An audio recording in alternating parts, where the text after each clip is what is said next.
me sinto como alguém, um grão de areia, que de alguma maneira contribuiu para que hoje o país, com todos os erros, com todos os problemas, todas as mazelas que a gente tem hoje, mas se respira liberdade.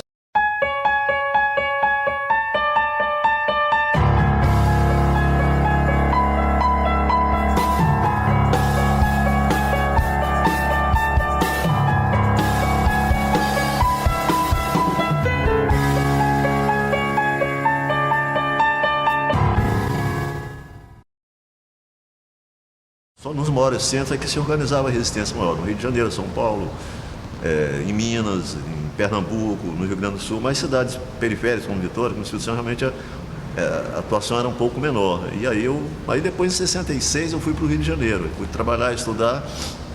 Quando comecei a fazer comunicação, aí ganhei uma bolsa na Pontifícia Universidade Católica, na PUC. Perdi depois, aí sim, já em função do meu engajamento, movimento estudantil, com militância estudantil no Rio. E aí vivi esses anos 67, quando houve o passeio do 100 mil, a morte do Edson Luiz, que desencadeou todo um processo em seguida.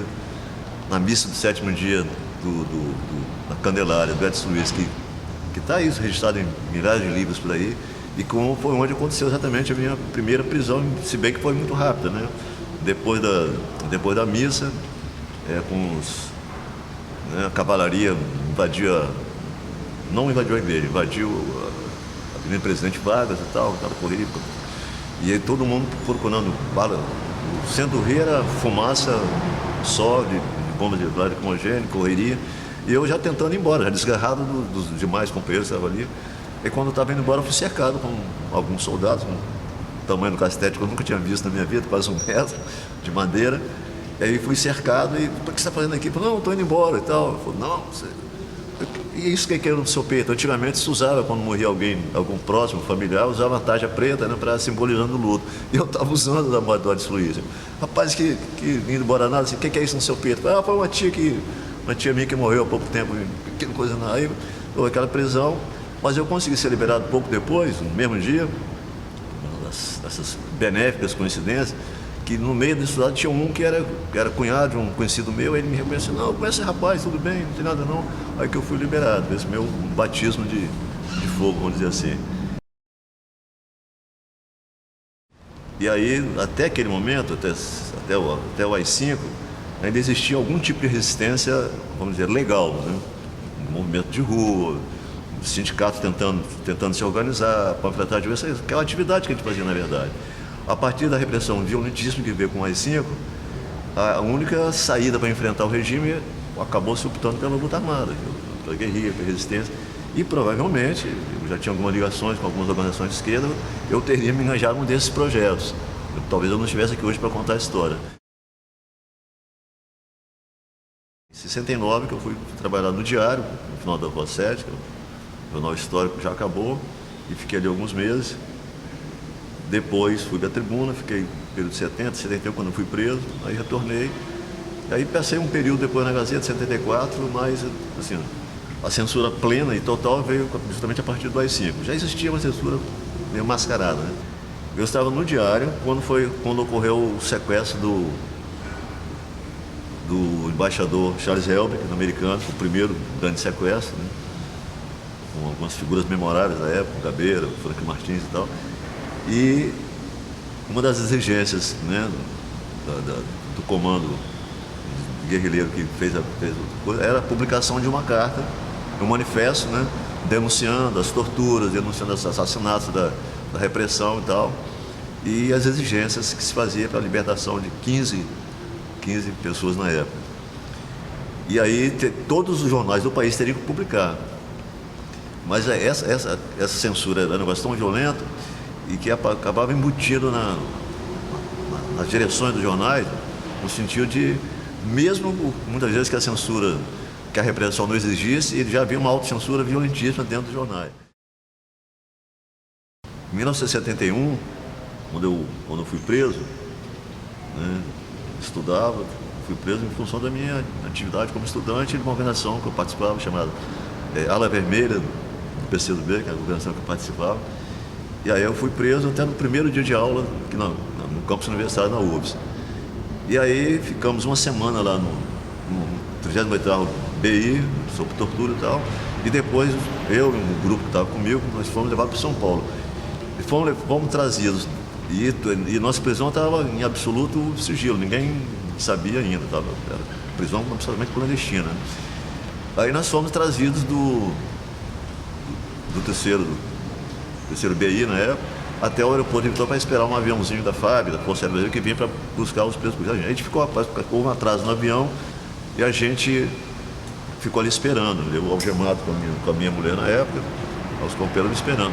E passou uma pessoa que trabalhava lá na época, não era Infraero, era um outro nome, um órgão do governo que cuidava de questão de aviação, e me viu. Ele tinha sido fotógrafo do diário junto comigo, enquanto eu trabalhei no diário, o repórter, ele era fotógrafo. E ele me viu, um chamado, aí pegou o telefone e ligou para algumas pessoas e tal, tem um pessoal preso aqui, não sei o que. Aí chegou dois repórteres do diário, mas não conseguiram, não tinha fotógrafo do diário, e conseguiram uma coisa interessante, um outro fotógrafo que era da Tribuna. Aí eles foram para lá e conseguiram, mas só quando a gente já estava no avião, então já estava levantando o voo. O fotógrafo conseguiu fotografar o avião levantando o voo, um bimotor da FAB, com prefixo e tal. Aí levaram, quem vai dar a matéria? Dizendo, esse avião, prefixo tal, leva diversos presos políticos. Aí não sabia, falou que ia para o Rio de Janeiro, na verdade não foi para o Rio, ele voltou direto para São Paulo. Aí citou o meu nome, da minha mulher, a Laura, eu acho que o Caldas Brito, que era da Cachoão, e umas 4 pessoas que conseguiram ser identificadas, né? E deram preso por isso. Foi aquilo ali, de certa forma, garantiu a nossa sobrevivência, né? No primeiro dia de aula, eu saí e fui para casa, na Vila Velha, Vila Batista. A gente almoçou e deu uma cochilada para antes, em seguida eu iria dava aula para complementação de renda em Itanguá ou Itacibá, uma coisa assim. E bateram na porta, né, como na música do Chico Buarque, né? Era os homens, né? Uma escura eterna viatura. E aí era a equipe, né, que veio de São Paulo, do DOI-CODE, ou BAM, Operação Bandeirante, veio de São Paulo, não tinha nenhum policial daqui de Vitória. E foram na porta da minha casa e disseram, você compareceu ao 38º VI para botar o depoimento, nada não, tudo bem, você vai e volta. Aí eu imaginei logo que se tratava, porque, como eu falei, era mais ou menos inevitável que isso tivesse acontecido. Se fosse para uma delegacia qualquer, se diretamente para o BI, para o quartel, só pode ser isso mesmo. E aí eu ainda tentei ganhar um tempo, não, diz aí, dá o endereço que mais tarde eu vou lá, lógico, não é possível.